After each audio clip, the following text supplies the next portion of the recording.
Hello, BookTube. I know this isn't Tuesday, but I wanted to give you a very quick and incredibly vital Bag Tuesday update. Some of you who have been with this channel for far, far too long for your own mental health will remember that once upon a time, Aaron Facer made a video or two about his daily carries, his bags, the bags that he uses on a regular basis. And I did likewise and turned it into a 5-act Puccini opera where I went through the process of not only what I look for in a daily shoulder bag, but also of getting a new shoulder bag because the old one that I had was ripping apart. It wasn't a little feature here or there that someone could fix, that a seamstress could fix. It was structurally ripping apart. It was still perfectly sturdy, but if I had ignored it and just waited, it would have blown apart at the very worst times. It required preemptive action.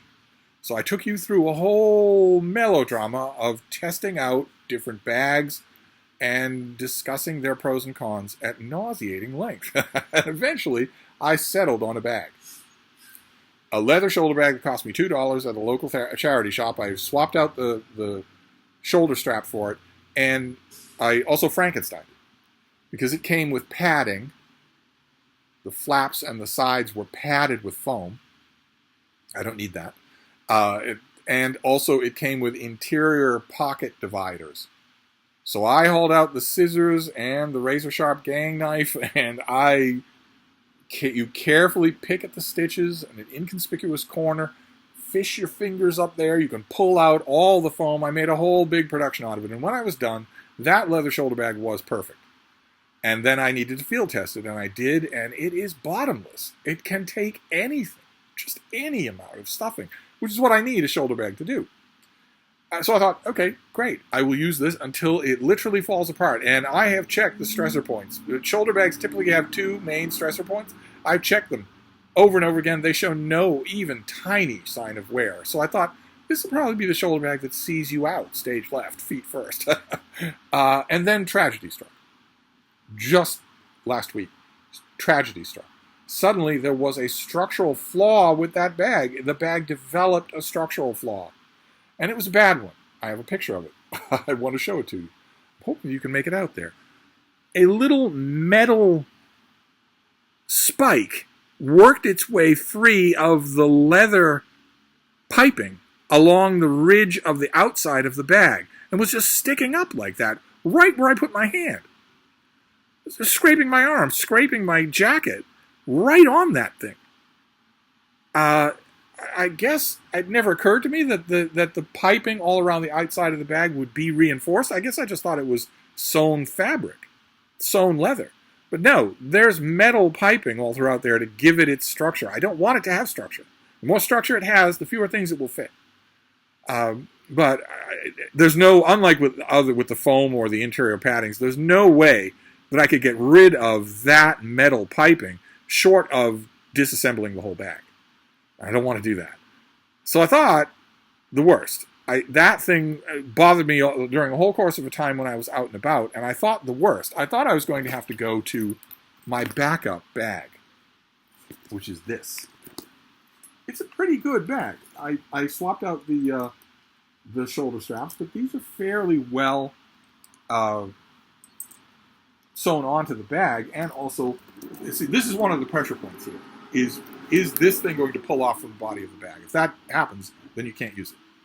And not only is this well sewn, but also the weight distribution. When the weight is hitting this thing, this pivot, the metal pivot here, is dissipating a lot of that strain. And what's left of the strain is being taken by this whole strap, which runs all the way along the bag. So it's not all just coming to this stitch work right here. That's great. That's terrific.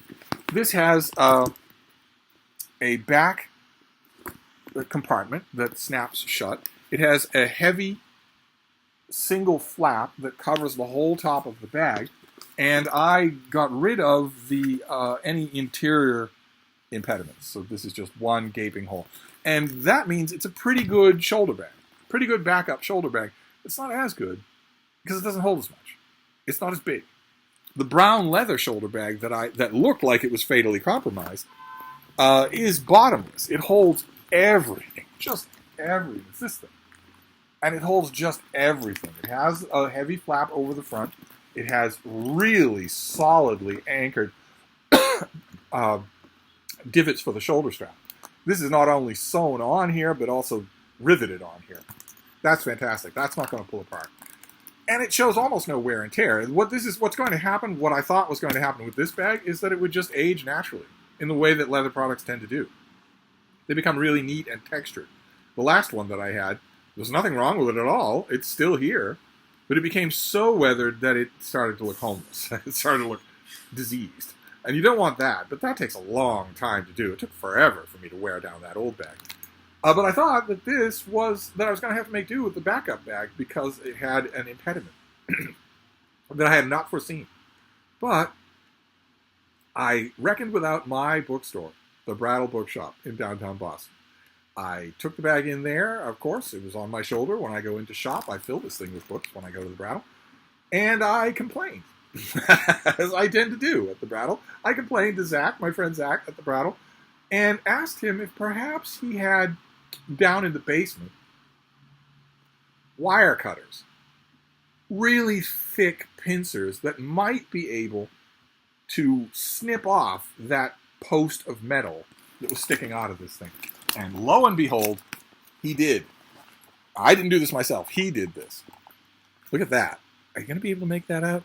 He snipped it off, and then he snipped off the part that was sticking out. And I thought, okay, well, but that's only a stopgap because this is going to wear away, and then more of it's going to stick out.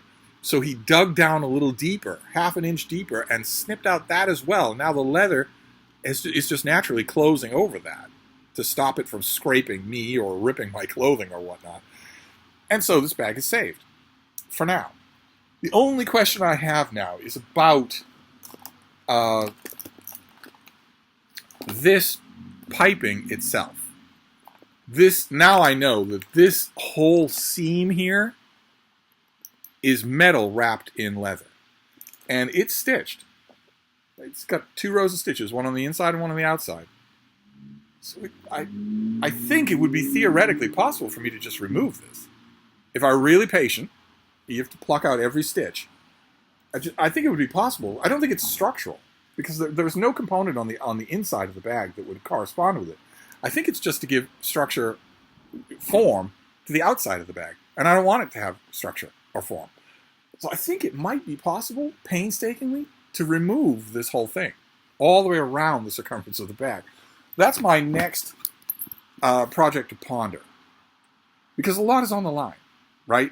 If I start doing that and it turns out not to be possible, right? If I start doing that and then run into some thing that is structural, that this thing does need to be here or the whole bag's going to fall apart, well, it's too late to go back. Then I'm stuck with the alternate bag. That would be bittersweet. I want to know, I want to really examine it and see if there's a way to figure out if I can remove that thing before I start doing it.